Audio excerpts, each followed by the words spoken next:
Ford Motor Company is going to invest $900 million. Oh, thank God, finally. You know, these are the guys who said offshore havens were absolutely necessary. They're among the people. But if you let them bring the money back into the country, for example, in tax holidays, etc., if you give them tax cuts, you give them certainty, they will create jobs here. A $900 million plant here has got to create a lot of jobs. So which state are they putting it in?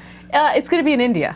Oh, really? Huh? Yeah. But that's weird because they're an American company. So you would think that, of course, they would create jobs if we just did their bidding and all of our politicians sucked up to them and gave them exactly what they wanted. That's weird. This is a perfect example of how corporate tax loopholes, tax cuts for the wealthy, tax cuts for corporations, how they don't work in creating jobs for the United States. They're looking for cheap labor. They're going to India. They're going to employ 5,000 people there because 5,000 people in the United States don't need jobs, right? Yeah, of course. Okay, so, but real quick, here's their reasoning and their so-called logic behind it. They're saying that India's economy is growing rapidly, and they want to find a way to have Indians purchase Ford vehicles in a cheaper way so they don't have to export vehicles. Right. Okay, they're losing too much money when they export vehicles to other countries. Right. Yeah. Okay.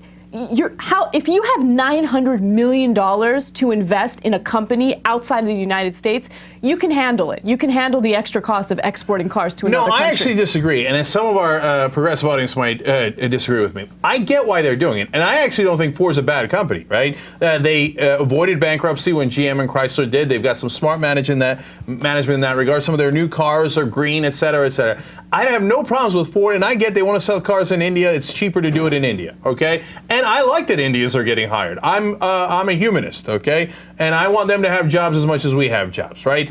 Okay, that's not the issue. The issue to me is, then you come and ask for a tax break and claiming you're going to create American jobs.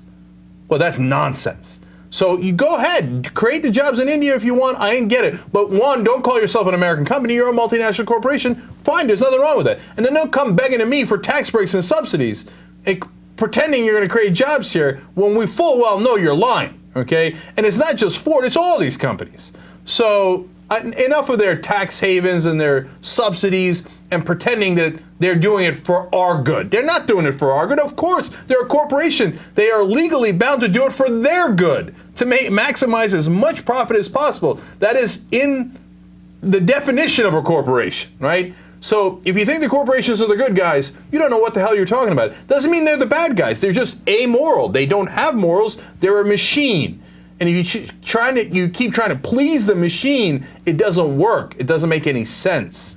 Yeah, I mean, look, the fact that they're taking the tax breaks is the problem. I mean, as a private business, you have the ability to do whatever you want. If you want to build that factory in India or China or wherever you want to build it, then you have the right to do that. But you shouldn't do it while hurting the United States economy by not paying your fair share of taxes. That's the way I see it, right? Absolutely. And this, like I said, this is a perfect example of how giving them tax cuts does not create jobs in the United States. I had an argument about this with one Republican friend that I have, and he was like, or he says he's libertarian. He's like, oh, no, but we have to give them the tax cuts. Yeah, okay? Of course They're the ones who create the jobs in the United States. And then I tell him, no, but, and I gave him the Ford example. I'm like, they're going to spend $900 million in India, not the United States. And he's like, well, it's a private company. They can do whatever they want. Okay, then don't take my goddamn tax break, okay? That we're having to pay extra taxes to make up for. And by the way, you know who creates jobs in the United States? The Young Turks. In the last year, we've gone from 5 employees to 12 employees. Woo! Where the hell's my tax break? Right? I actually create tax. Well, then, okay, under the Republican definition, I should pay no taxes.